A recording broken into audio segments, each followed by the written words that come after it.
Ayan, nandito po ako ngayon sa Imelda, Zamboanga Sibugay po. Nag-opening na po yung night market natin. Marami pong mga gulay dito. Gulay, mga prutas.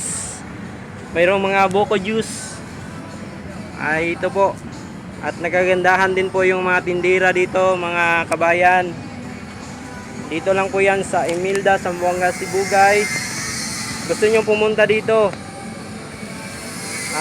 Hanggang December po ang kanilang opening, mga kabayan. Ito po yung mga paninda nila dito, mga kabayan. Ayan po. Masarap yan, sir? Masarap yan? Sarap to. Masasarap to, mga kabayan. Ito yung mga street food dito sa Imelda. Ayan po, yung masarap yung mga sauce nila dito. Malapit na yung opening dito, mga kabayan. Yung mga followers ko dyan, baka gusto nyo pumunta dito sa Zamboanga Sibugay dito, mas welcome kayong lahat. Safe po kayo dito at walang gaanong talagang masaya dito sa amin, guys. Ayan. Malapit ng opening dito at maganda dito, pumunta kayo, mga kabayan. Ayan, malapit din kami sa bangko.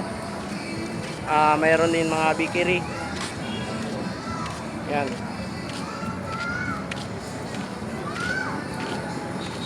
Ito yung mga street food natin dito, mga kabayan. Saka mayroon din silang chibugan.